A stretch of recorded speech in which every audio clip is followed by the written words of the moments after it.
हाँ, राधे राधे। सफल वक्ता सफल व्यक्ति पार्ट 24। इसमें हम जानेंगे कि भाषण के पूर्व अभ्यास के सरल तरीके।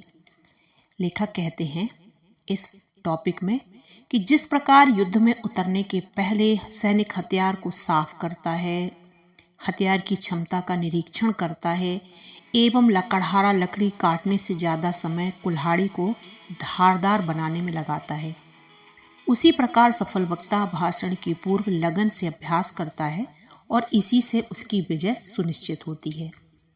यदि आप भाषण लिख चुके हैं और आप एक नए वक्ता हैं तो आपको कुछ बिंदुओं में आपको ध्यान रखना होगा। पहला, आपको भाषण के लिए इतना समय आवंटित है, सामग्री लगभग भी इतनी ही होना चाहिए। इसे अतिरिक्त सामग्री रिकॉर्ड में रखने अगर बना लिए है वो कभी न कभी काम आएगी। दूसरा पॉइंट है कि भाषण की तिथि से कुछ दिन पहले अभ्यास शुरू करें तो गलतियों को सुधारने के मौके मिलेंगे। अपने भाषण को विस्तार से लिखें और वैसा ही लिखें जैसे आप मंच पर देना चाहते हैं। भाषण को बोलकर अभ्यास करें, मन ही मन में नहीं। आपका कमरा आपका मंच है और आपके मित्र और परिवार के सदस्य श्रोता हैं। शुरुआत में अपने हाव भाव पर नहीं, सिर्फ भाषणों पर ध्यान दें और हर बार संपूर्ण बोलकर रिहर्सल करें। अपनी आवाज को रिकॉर्ड करें और निम्न पर गौर करें।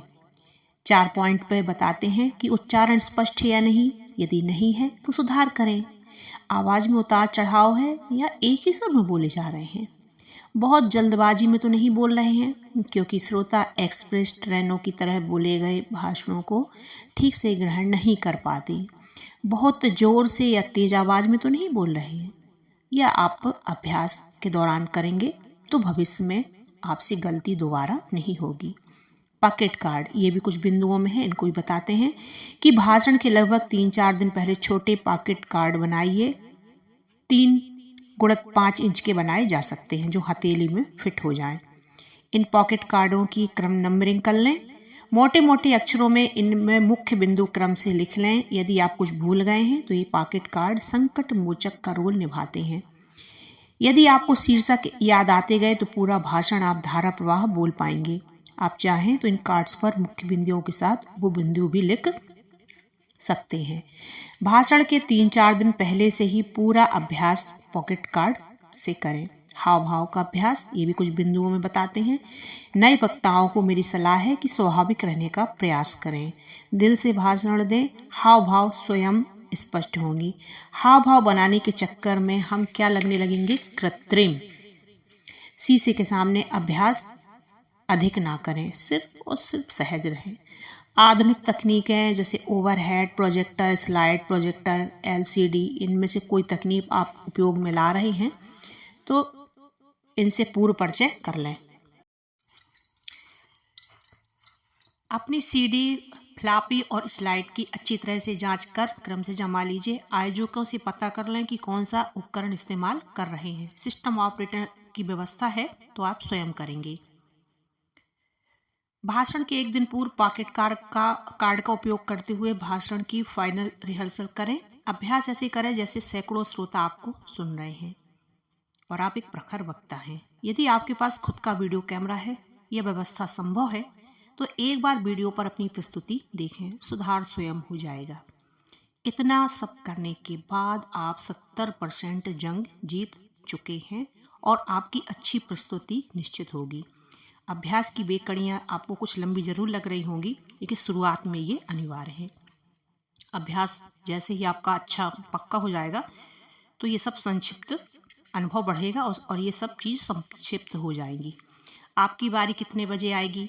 प्रभावी भाषण और संबोधन की सफलता में कुछ हद तक कार्यक्रम के समय का भी योगदान होता है। यदि सुबह का कार्यक्रम है और पहला वक्ता 7 बजे से 8:30 बजे के बीच बात कहने जा रहा है तो उसे ठहाकों की उम्मीद नहीं रखनी चाहिए, क्योंकि इस समय महत्वपूर्ण तथ्यों प्रेरक प्रसंगों का समय होता है जिन्हें श्रोता लंबे समय तक मस्तिष्क में रखता है।